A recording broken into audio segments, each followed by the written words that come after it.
Hello and welcome everybody to this season's last live session brought to you by us at Dream Data.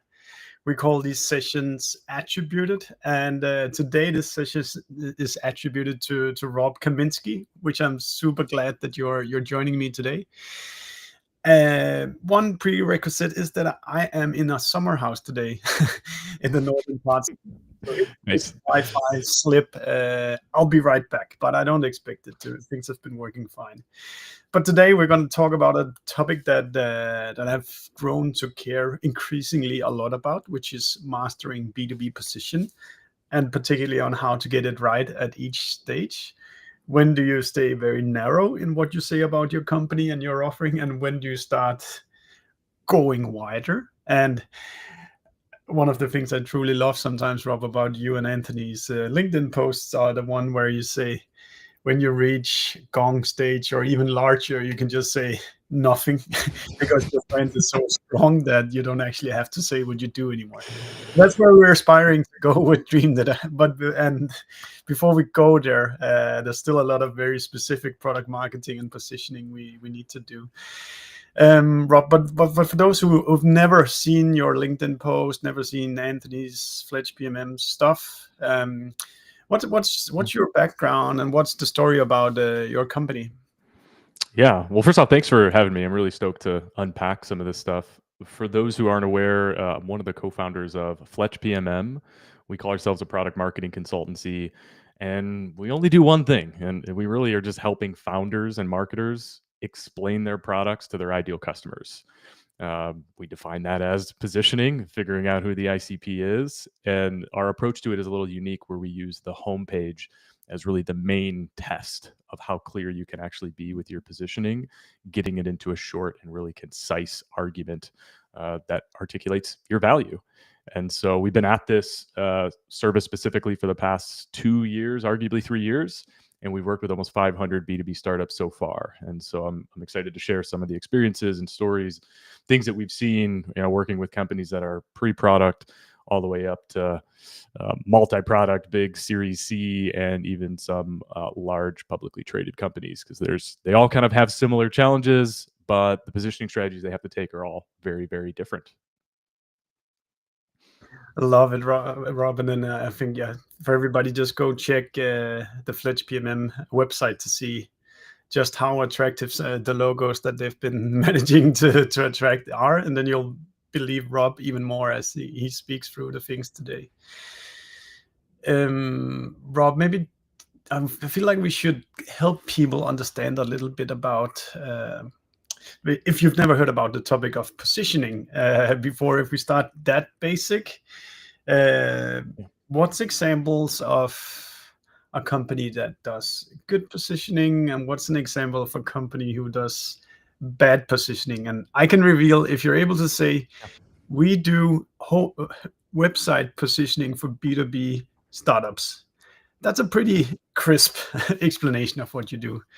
Yeah. But if you said, like, we do communication for all types of businesses in all over the world and all sorts of job functions and industries, so yeah, that's what we do. Yeah. That's probably not the best of positioning, right?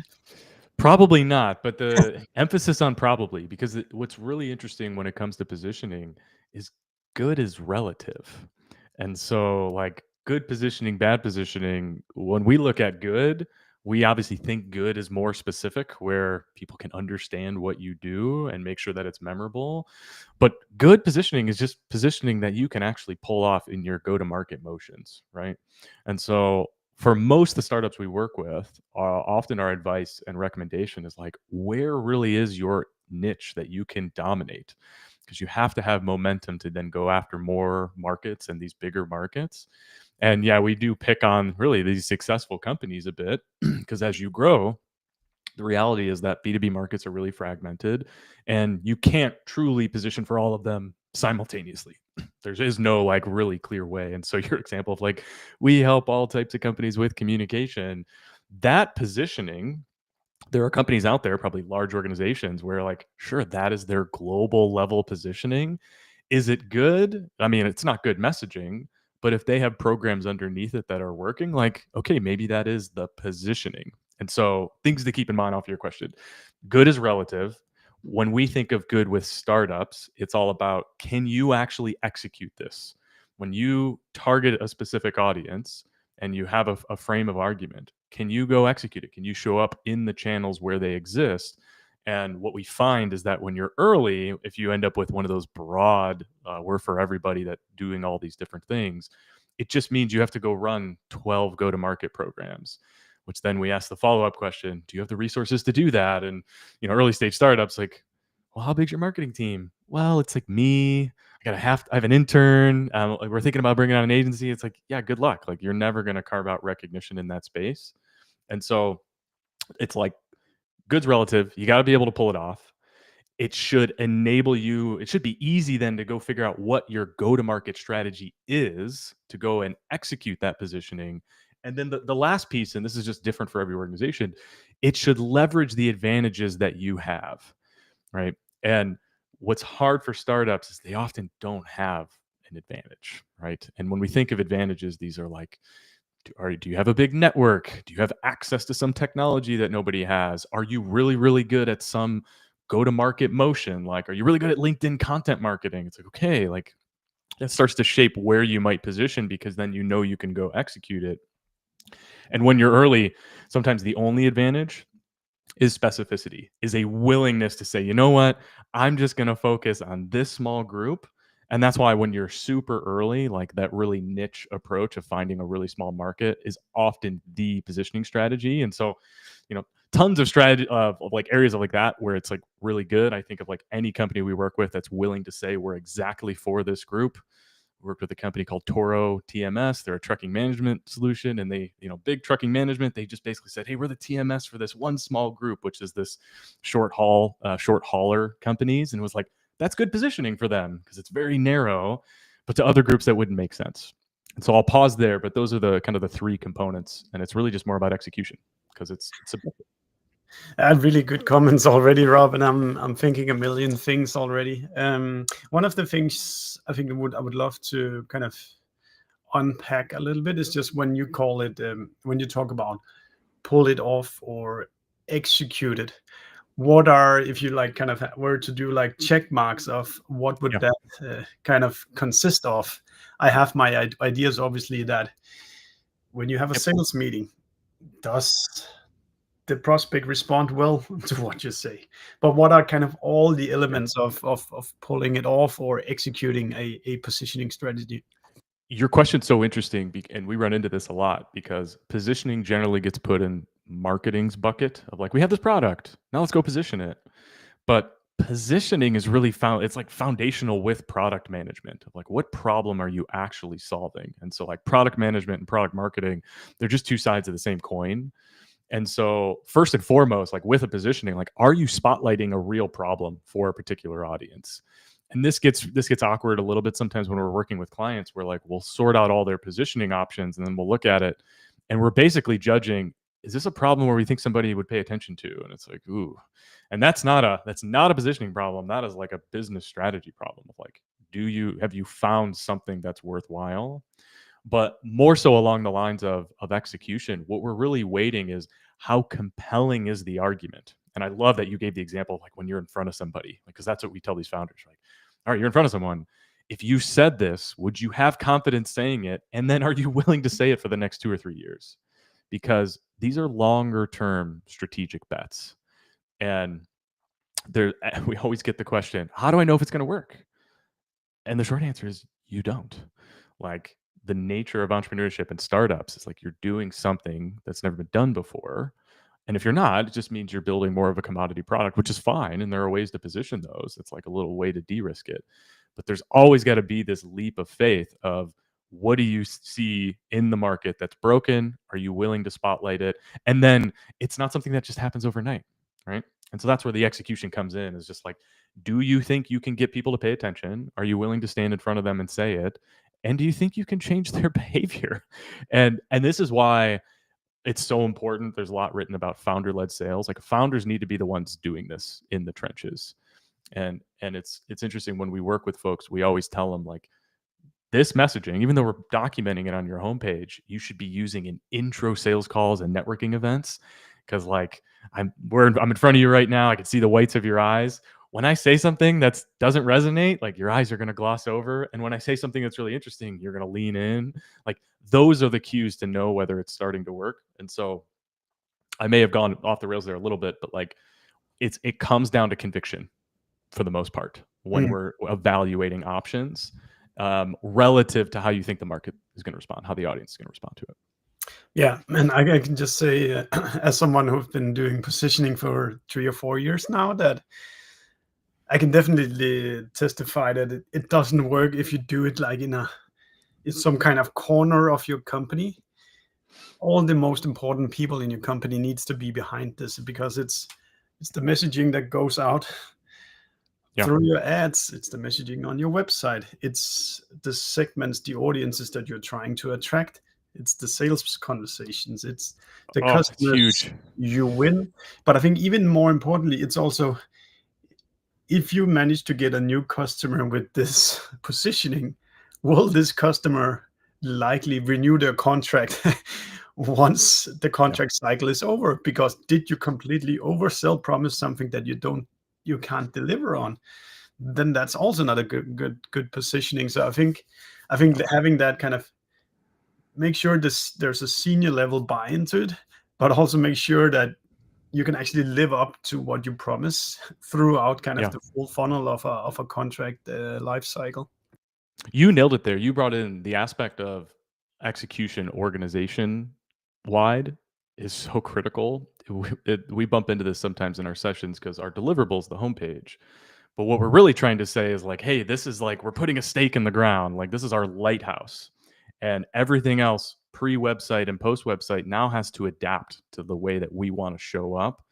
And you're spot on. When you don't have the buy-in of these groups and they're still going to be marketing the old way or marketing all these other pieces, you're creating a mismatch between how you're positioning and what your execution actually looks like.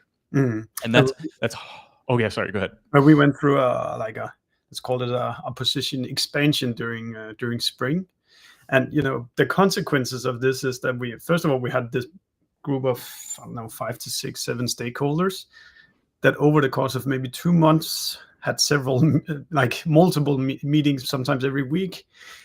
That's a lot of investment. But then afterwards, once you settle on the positioning, then the marketing team needs to go and create messaging.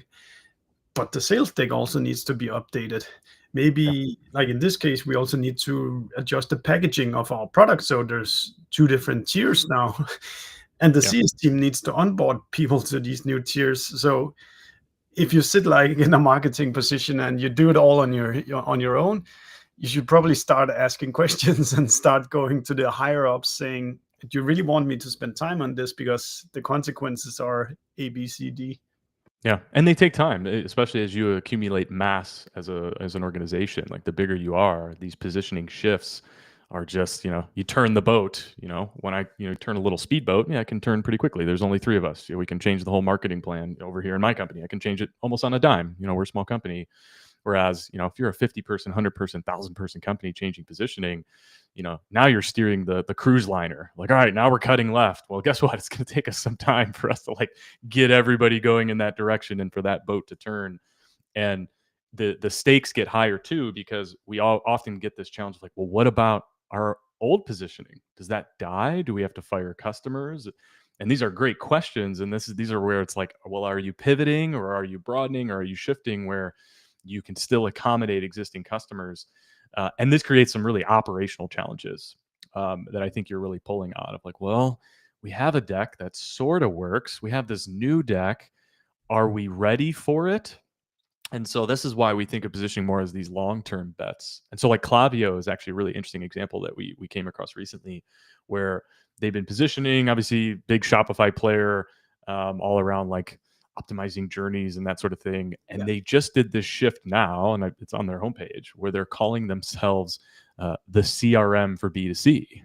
And it's like this huge, it's like a big shift, because in that context, I have a bunch of friends who are running Shopify companies, Yeah. and they don't see Klaviyo as a CRM. And so like Klaviyo's saying, yeah, but this is our longer term bet, where they probably will hurt their existing kind of exposure and what's working. That's still going to run, right? It's running under the hood. They're still going to get customers on their whole personalized messaging. There's probably campaigns running, but in the longer term, they're starting to orient people around this new framing. And what's really happening, this is an example of kind of the expansion, the broadening for them. They're like, oh, we want to do more than what we're doing now. We actually see this being more exhaustive, more Salesforce-esque, like, oh, we can cover everything a B2C company does, not just these personalization flows. I hadn't seen that one, Rob. That's super interesting.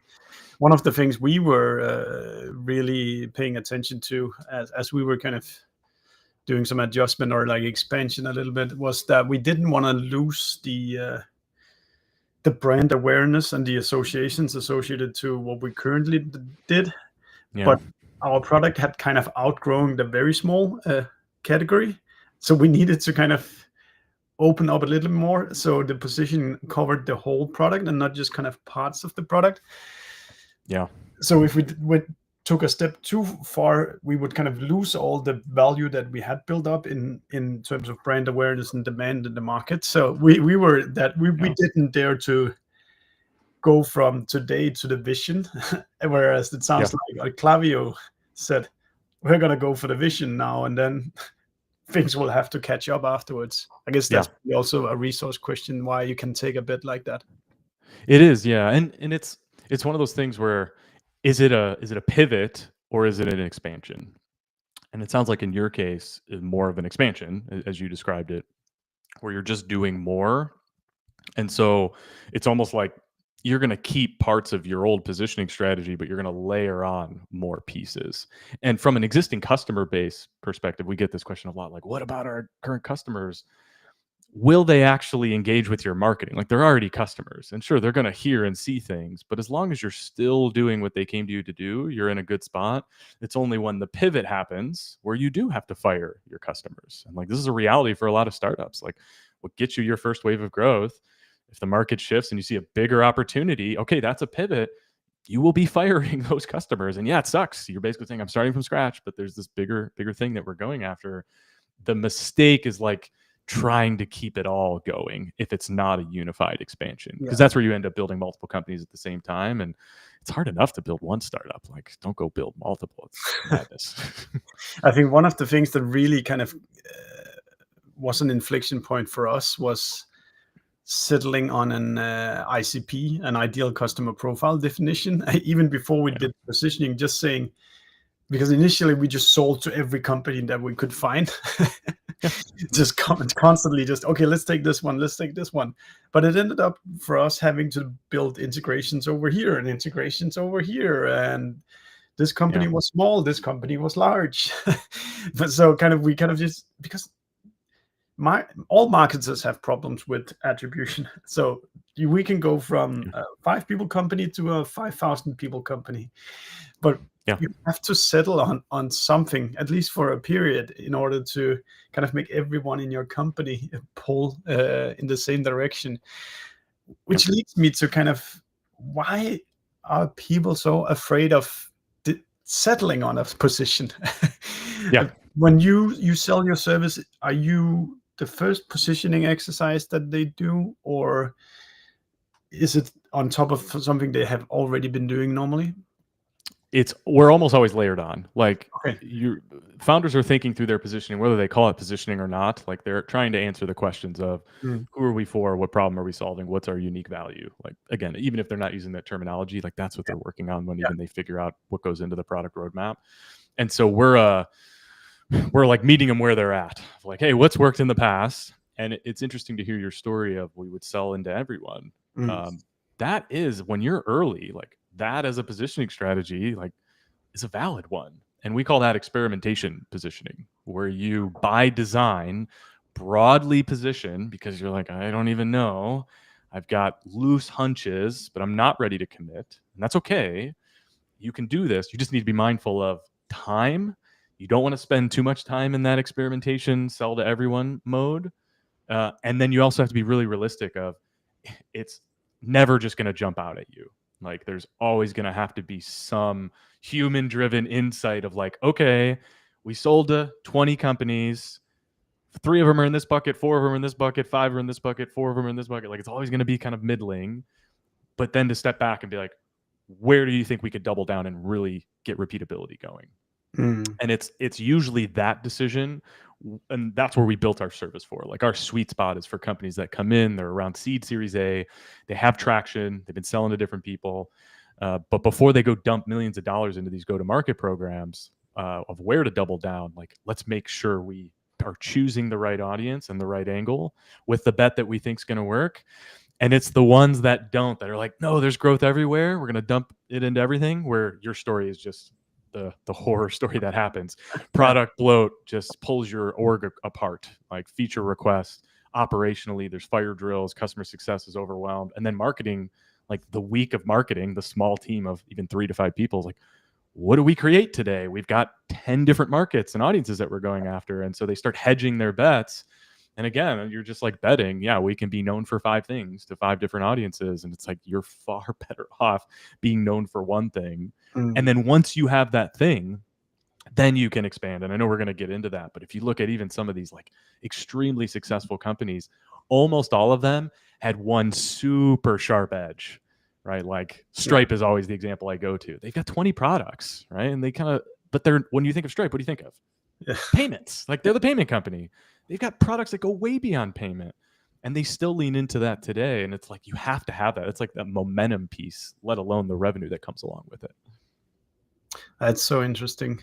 And maybe let's talk just a little bit about the benefits here. Then, like once you get it right, what is it that you'll observe, Rob, in your organization?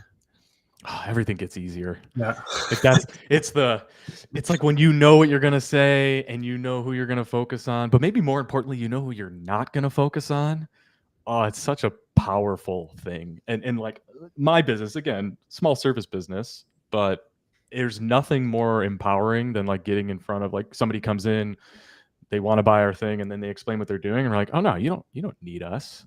And being able to say that, and most startups won't say it. They're like, okay, yeah, we'll work this out, and they bend their product and they'll sell them.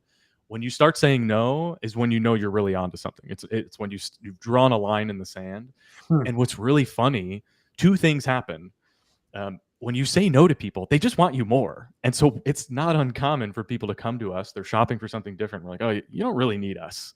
And then it just makes them want to buy us. And they're like, no, I'll get in line. I'll do exactly what you do. And then they instantly kind of pivot and become, oh, wow, you really are an ideal customer now if you're just trying to solve for this one thing. The other thing is you get this reverberated like trust and confidence that happens. And it's almost like via osmosis. They go back and tell people like, there's this company, they were crazy. They said no to me. I was like holding money in front of them and they said no. What conviction. You almost get that word of mouth in addition to the people that come to you and are like, oh, this is exactly what I was looking for. And like, that is the powerful compounding nature of positioning. And that's how you get more than a 1-to-1 word of mouth. Yeah. You get this like 1-to-many aspect, which at the end of the day is what it's all about. Like, can't you be recognized for one thing? And word of mouth is the number one marketing mechanic you want to get moving. Yeah, completely. And I just want to repeat what you said at some point, Rob, which I think is gold. When you start saying no to stuff, then it's working, because then you get rid of you get rid of customers you shouldn't have as customers. You get rid of features you don't need. You don't have to train the sales team to do a million different explanations. They just need to know these 10 different explanations, and then they'll do just fine. Yeah. So the whole organization becomes a lot more effective when you know what is it that we need to weed out of the way. Yes, 100%. Let's so Rege here is writing something that I'll just read out loud for you. Great insights. Just a quick note from an engaged listener. Many B2B companies have had to cut back on proper data structure and governance for years. For most, this is where the AI journey really begins, not with fancy tools, but with getting the foundation right. It's important to include economy and timeline in the guidance so people don't feel like I could never afford that. Realistic advice builds confidence and momentum. So what do you think about, there's so many things to unpack there, but timeline and economy related to jumping into a positioning process? What should people prepare for? Yeah, I guess I'm kind of looking at there's two angles I have to this in terms of Feel free to what you like. In terms of companies working on positioning and timeline. What they need to keep in mind is like building the positioning strategy can actually happen really quickly. And I know there's a note in here of like data governance, but that might be for something different. The mistake I see so many companies make is they think they can solve positioning with an analysis. And that's just not true. Analysis is important. Like you have to know your market, but like data isn't going to save you. This comes back to intuition. Data informs intuition. And so you can get stuck there, like hoping that, we'll just keep running the data and it'll pop out what our positioning should be. And it's like, no. Like look at your customer base, do a TAM analysis, and then get in the room and start making some of those hard decisions. That shouldn't take very long. It only takes long because of indecision and second guessing and a lack of conviction, which again is just a signal of like, are you really ready to make this choice or not? Are you really ready to position or not? And then once you position, the timeline aspect, when can I expect my positioning to start working? You need to be thinking in terms of, like we see it in terms of years. At the shortest frame, it's 6 months, 6 to 9 months, but usually much longer, especially for B2B sales companies that have longer sales cycles. Because even just getting them in the room and getting people trained, like you're talking about these bigger shifts because it just takes time. Like at the end of the day, like good marketing and good positioning is just repeating yourself over and over and over. And so like take Anthony and myself, like we've been on LinkedIn for 3 years saying the same thing for 3 years. And we found 1,000 different ways to hopefully creatively and entertainingly and insight-led get people to understand what we're working on. And I would say, we've had success to that, like not necessarily from the beginning, like it's kind of grown, but only now 3 years in are we really starting to see some of the reverberating components where like our name comes up and people are like, I heard you here. I heard you here. I heard you here. It's like, that doesn't happen in 90 days, right? No. Like it just, people have to hear your name over and over and over. And even then it has to be shaped. Like, cause I'm even thinking, I remember like we were a year in and people would show up to us and they're like, you're the copywriting guys, right? And it's like, well, sorta. That wasn't exactly what we were trying to frame. And so like people are going to miss the map. They're going to put you in their own boxes and like everyone has their own perspective. And so like, it just takes time to hone that. Like you're trying to literally shape people's belief systems. And it doesn't happen with an ad. It doesn't happen in an A/B test. And so year-long horizons in terms of timeline. But the actual strategy development could be created really quickly. As quick as a day. We do it in a week or two. But then it's more, what are you going to do over the next like 12 months to actually execute that? And then looking back at it, usually every 3 to 6 months just to course correct, but it shouldn't be major shifts. Yeah. There's contradicting thoughts in my mind right now. Yeah, share them. Hey, in the contradictions is usually the insight. Yeah, it's so interesting because that also, I completely agree about the time it takes to change a memory in some people's minds. So today is day 0 where you put out new messaging. Then people need to go to your website to read the new positioning, or they need to be exposed to ads, or they need to participate in webinars. And maybe they didn't show up at the first webinar, so they need to join the next webinar. So I'm 100% behind that very long tail of changing people's minds. And even the customers you've served, right? Like if, let's say we served customers in the beginning, and I'll go extreme, we didn't do this, but let's say we did copywriting for a company. we deliver it, and for the next 18 months, that company might be like, yeah, they did great copywriting. They did great copywriting. When, a week after working with them, we shifted to like, no, it's more about positioning. Copy's a part of it, but it's more about positioning. That company is out there spreading the experience they had with our copywriting service. Yeah. And so you can have these different things out into the wild that you just have to wrangle. Like even now we kind of like use G2 reviews as an example as well. We every quarter we go through the sprint of trying to collect new reviews, and from the moment we put out a new feature which is in a different direction to where we were, there will be like a 6 or 12 month cycle of them using that product before we can go ask for a review that's about something else than what we originally only did. So Yeah. it just takes so long time. Let's do some live questions here, because I think that's how we can help people a lot. So here's Nadja saying, I have 7,000 customers from micro businesses to enterprises in different industry, and they are using the product in 1,000 different ways. How do I choose the right ICP or the right use case or the right industry to focus on? I think this is a classic. If you haven't been doing it before, what's the A to C here of finding out where to focus? What will you guys do? Well, you're describing half of our clientele, at least. I mean, you're on the extreme end in terms of use cases, but I'm actually working with a client right now that almost fits exactly a customer. You may be a little bit further along than them, but basically they have an extremely horizontal product. And so actually the context on this, their product is it's like a text to video product. You add text, it'll generate videos for you, right? Very horizontal. It's like, what could that be used for? Well, it could be used for employee onboarding. It could be used for sales enablement. It can be used for all these things. And they're in your exact spot where different people are coming to them with these different challenges. And the underlying question, Nadja, to think about is, and maybe you've already answered it, is there a unified way where everyone does have the same use case where you could articulate what you're doing? And so this company we're working with, for them, it's create a video. And so they've been positioning around, hey, go from text to video. The issue, though, is exactly what you're surfacing. It's not specific enough, because someone who's trying to create an onboarding intro video wouldn't just say, I'm trying to create a video. They would actually be like, they might not even use video. They're like, I'm trying to create like an onboarding course.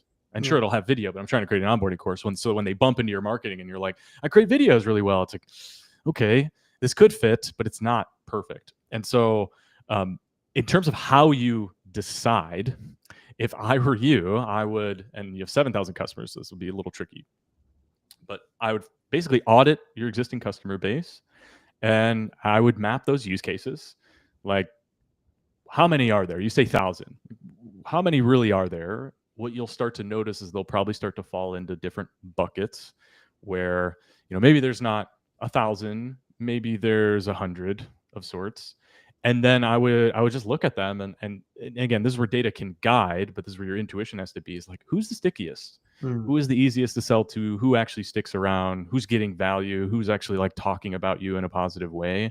Those are all really good signals of where you should double down, because that's where you're already starting to get some of that positive momentum of like, no, we really do have fit. Because what you're describing in this example is like, you don't have fit, you have incredible traction.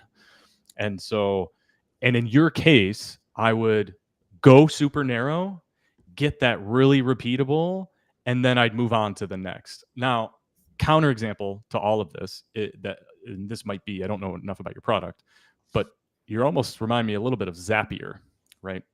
When Zapier, their early positioning, they were, sure, we're an automation tool, right? Like we do integration automation, really integrations, I shouldn't say automations. We're an integration tool, right?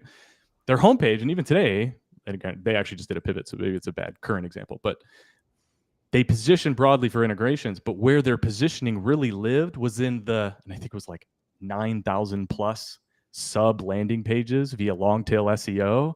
Here's how you connect LinkedIn with Airtable. Here's how you connect HubSpot with so-and-so. And like, those are very unique, very small market positions. And their strategy was basically, hey, rather than having a unified positioning, we're going to win long tail. And so this is one of those extreme examples where they're like, we are going to go have 1,000 positions in the market. Now, this only works if they were willing to commit to the 10-year long tail journey. And their founders have talked about this. They're just like, we knew it was going to take a while. but we started specific and then we layered until eventually these integration tools started to formulate as a category where they could start to position as a company. They have a main positioning of like, yeah, you should use us and not make type of a deal. And so those are a couple thoughts there. Ultimately, it comes down to like, what's your willingness for risk? How many resources do you have? And who's sticky? Like stickiness is really a signal of fit. Like go focus on that group first, really get that humming. And it doesn't mean you can't serve these other 6,000 customers. It just means you won't market to them in the short term. Yeah, I think if you read April Dunford's book, she also talks about focusing on your 20% best customers rather than just kind of an average customer. Like figure out what defines your best customers. Like, is it deal size? Is it excitement about the product? Is that these people always renew? And try to look at the traits of those, the 20% best of the 7,000 customers you had. And just focus on like honing in on how do we position for them so we can get more of those that are in the best bucket.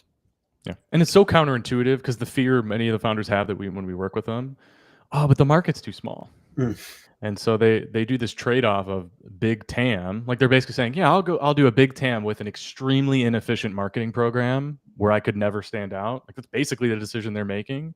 Versus a small market where they have a chance to dominate. And our view, like you don't have to believe in it. Like our view is the second one is by far the best strategy, because then once you dominate, what people miss is you then have this incredible momentum. We talked about competitive edges and advantages. When you start to move into the broader market, you'll be the only one that says, oh, and we dominated this market, right? So like my company, Fletch, right? We do B2B SaaS positioning. If we ever wanted to scale and expand, we could move into e-commerce homepages and what a better way to move into that market to then be able to say, yeah, we've already worked with 1,000 of the best B2B startups and now we're taking our model and moving it into e-com versus starting out and saying, oh, we do homepages. I think this is where kind of also it's so easy, and I can reflect that on our own journey, to get confused by what's positioning when you're in a fundraising process, when you talk to investors that want to see an incredibly large addressable market. But a very large addressable market is like a very fucked up way to try to do positioning, because you come with a very slim go-to-market budget.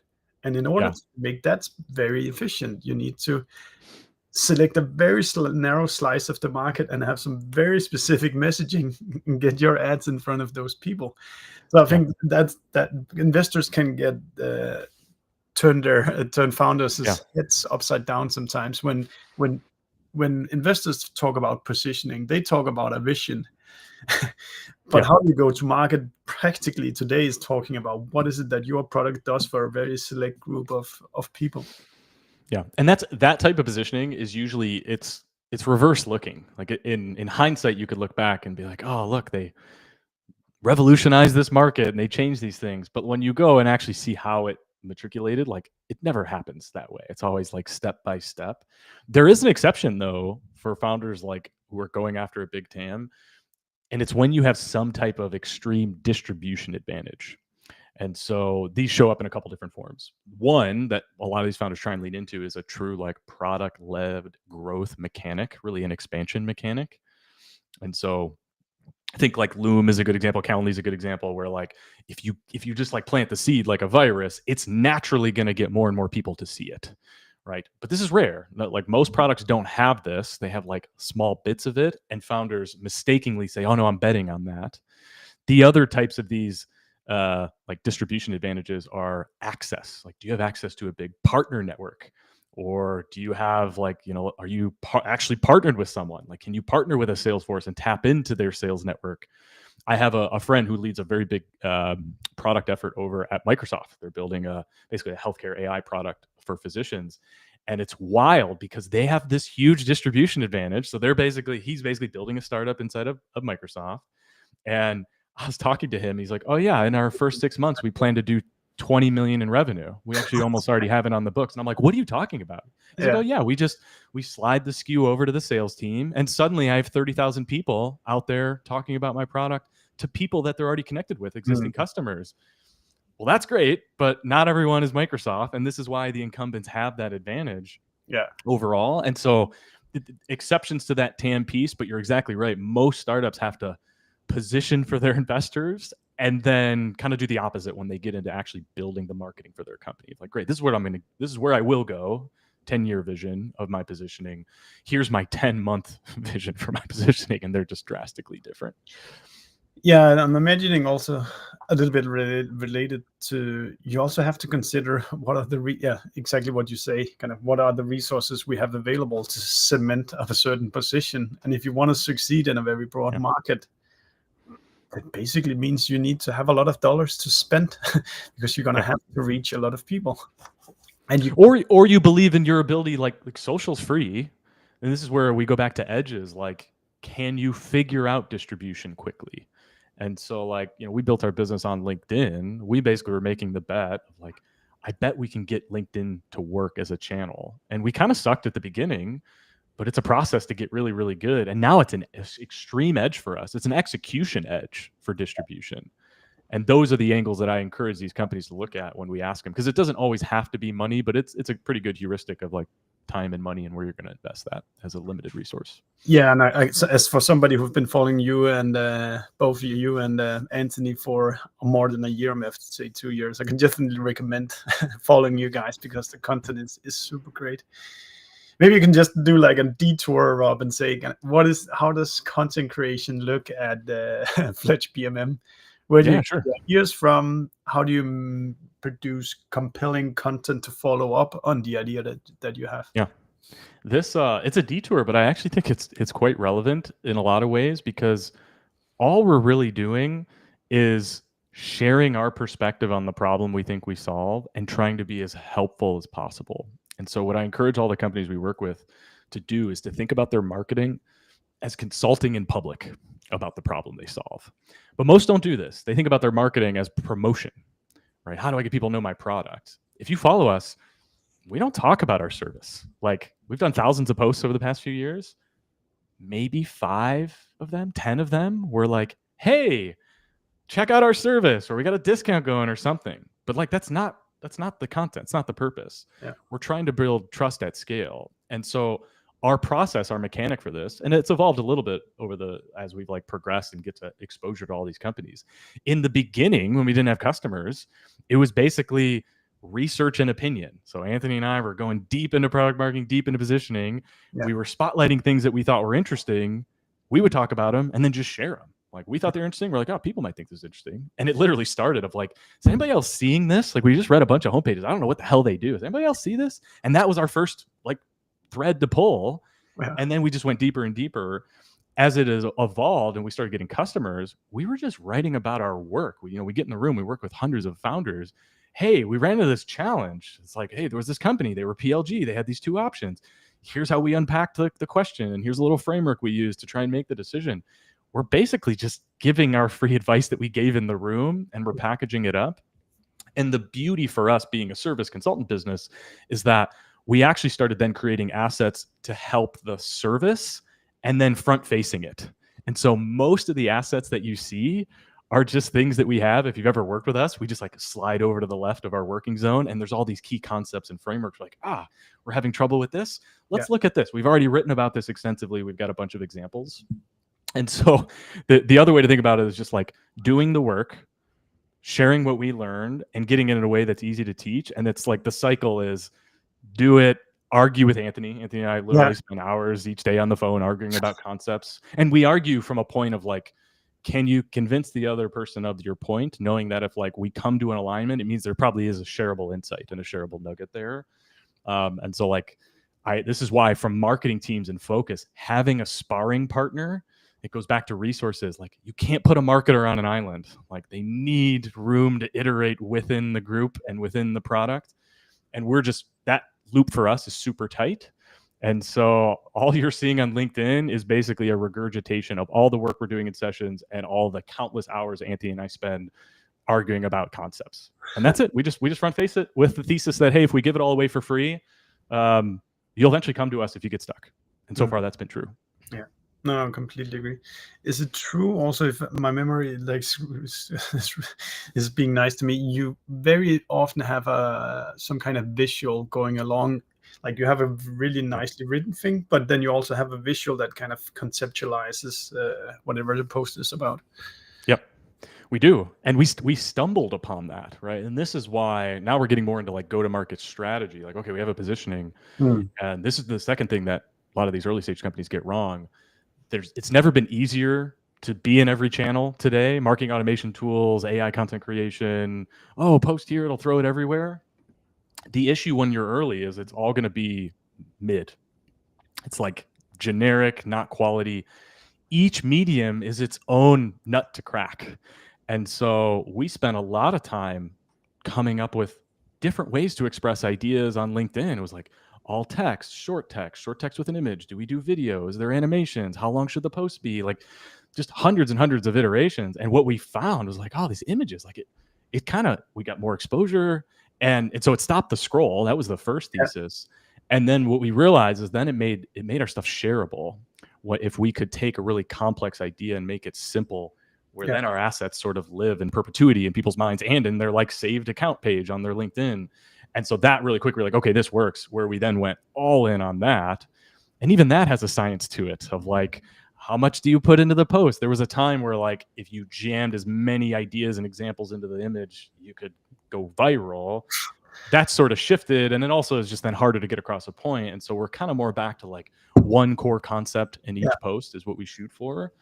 But that's an evolution, right? And it's funny, we thought, and this is just where this breaks, let's just go put this on Twitter or X, right? And we started to experiment with it. It doesn't work. Twitter's a whole different animal, right? Like there's a different way to build an audience over there. And so this focus of like channel specificity, I mean, we're multiple years in, we still only do LinkedIn. And we will eventually layer on other growth motions. But for us, like so far demand has exceeded our capacity. Like why we'll layer on these other pieces? And if we had started trying to be everywhere, there's no way we'd have the exposure and recognition that we have now. Not a chance. No, I agree. Super nice. Thanks for explaining that, Rob. If we do a little bit of a chapter change here with just 10-15 minutes left, we're living through obviously an AI boom right now, which all of us who do some kind of technology product have to kind of consider at least, but probably also have to adjust, rethink, change positioning.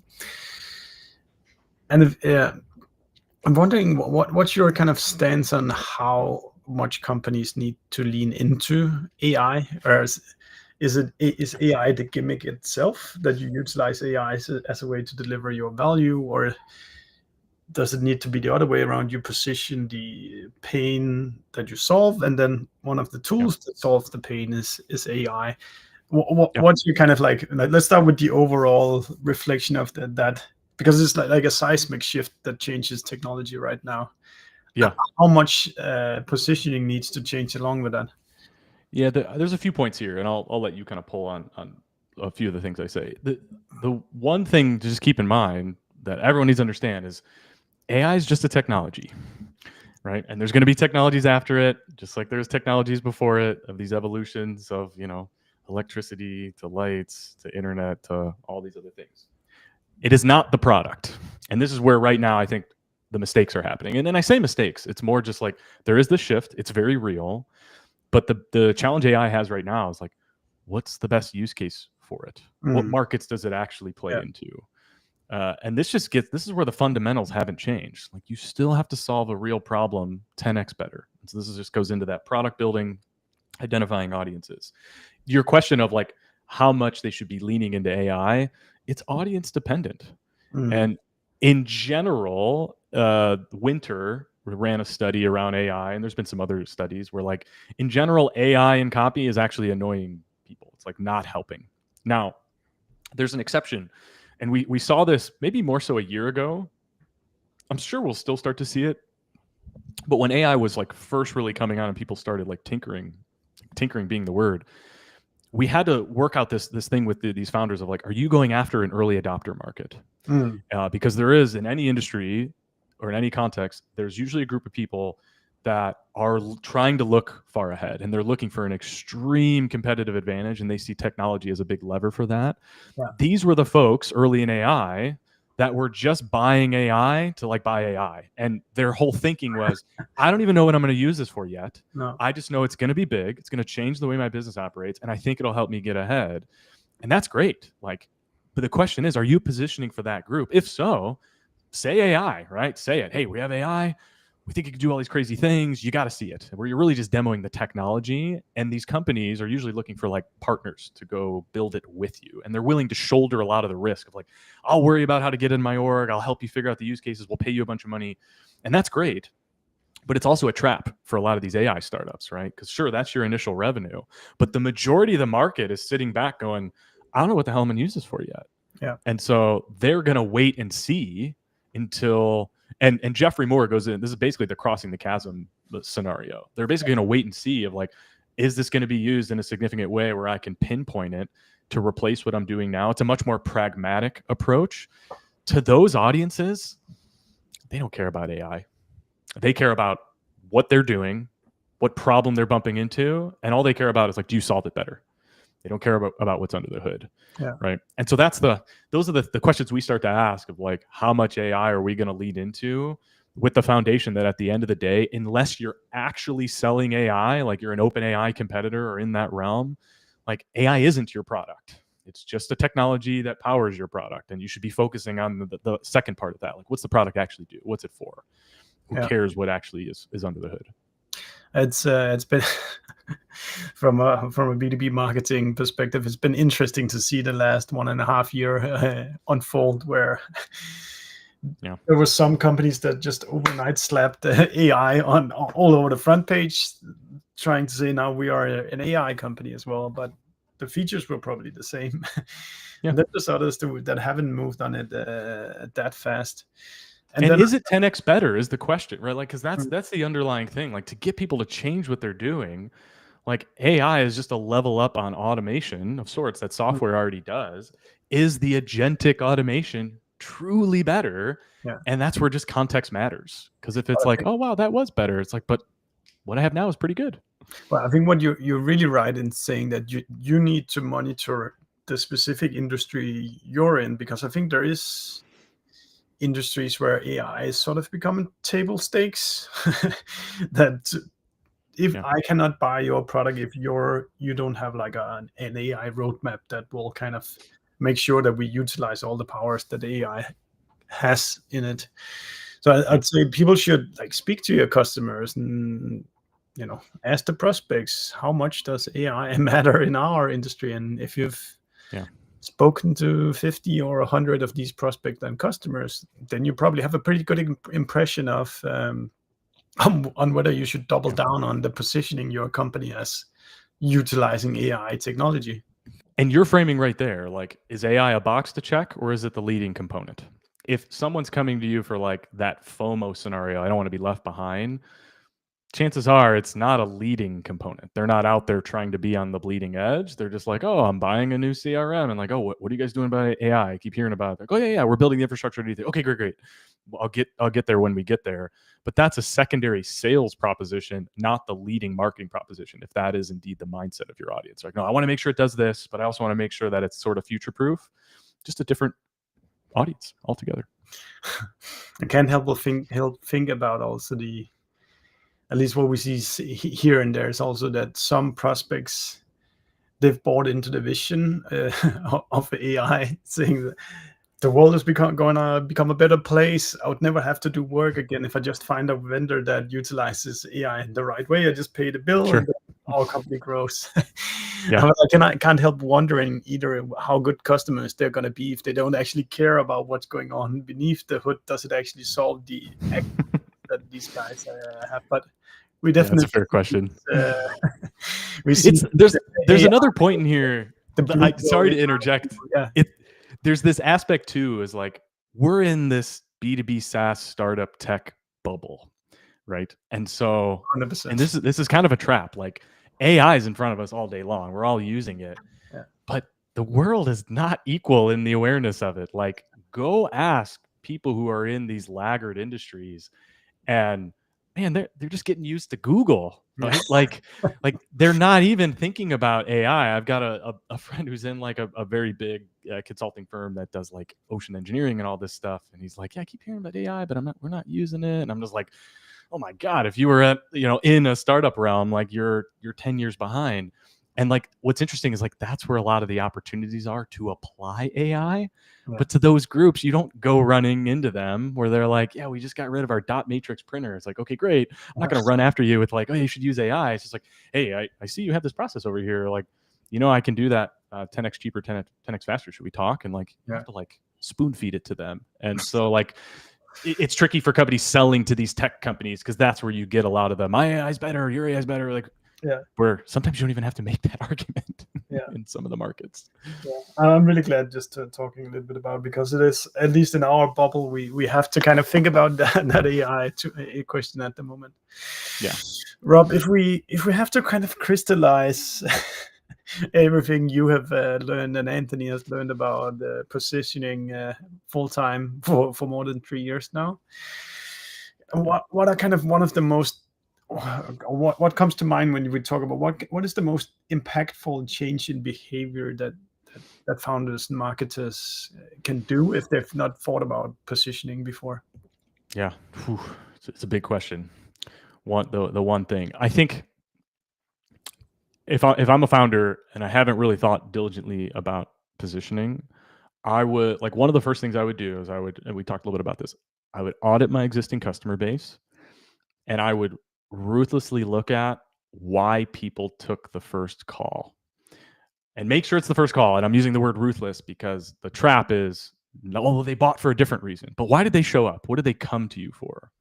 And I would put this into buckets of like, what was their use case? And I would let that list get as long as it needs to get. And then I would look at it and just ask myself, like, wow, do we really, like, I know our product can address all these things, but what you're looking at every time that number jumps on use cases means that we have to then go build marketing programs around this to get people through the front door. And I think hopefully that'll put a little bit of fear into the founders who think they have fit, because fit is when people repeatedly know you for one thing. And I'll borrow an analogy from Rob Schneider, who does a lot of startup work. You have fit and you have a repeatable motion when you can go replace all the logos on your case studies and the stories are exactly the same. They all came in with the same problem and the same use case. You solved it in the same way and they all got the same value.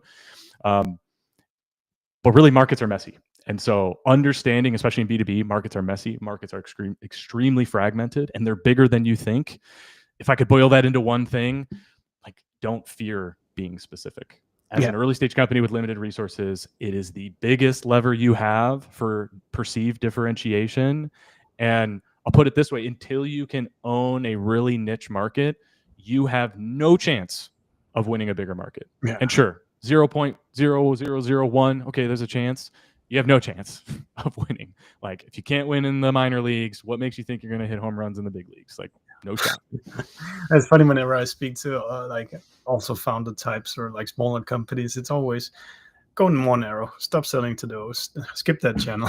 Like, don't do all of the things, just narrow, specific. That's where you get traction. And it's easy to say, it's hard to do, but once you feel it happen and see it happen, and again, that's hard. Like, I can't give you the experiences that I've had or seen with these companies, but when you see it working, like, you can never unsee it, of like, wow, how powerful it is when people show up and they know who you are and they know why you're valuable and the sale is easy and the service is easy and they're happy because what they thought they were buying was what you said you were selling. Like, nothing beats that. And so if your business feels like the constant divergent sell, dynamic scope, constant fire drills, like, take a good hard look at your definition of your market. It's almost certainly too broad. Fantastic. That's a good way to end, Rob. If people want to follow along or talk more with you or FletchPMM, what path do you want to send them on? Yeah, LinkedIn's definitely the path. Follow along with Anthony or myself. We're pretty easy to find on LinkedIn. We're trying to post daily. You can also go back through, like, we try and make everything as transparent as possible. Shoot us a DM, join the comments. Like, we try and engage with everybody that reaches out. And if you have positioning issues, like, go check out our site and hopefully that acts as a good example of like, hey, this is what we think good positioning is. We front face the whole process. And so go watch the video if you think we might be able to work with you on your own positioning. Those are the two things, our website and LinkedIn. I just want to plug your before and after section, because I found great joy looking at that, where you show what did the company's homepage look like before you did the work and what did it look like afterwards, because that really helps you see kind of where is it that we need to head. So go check out the FletchPMM website. Thanks, man. That's it for today. Everybody, thank you so much for listening in. Do go subscribe to Attributed where you listen to podcasts. We'll take a brief pause in July, but then we'll be back with a full schedule again in August, so stay tuned. And Rob, I just want to say thank you so much for sharing all these great insights today. I really appreciate it. And to everyone listening, have a great summer, have a great day, and thank you so much for spending some time with us.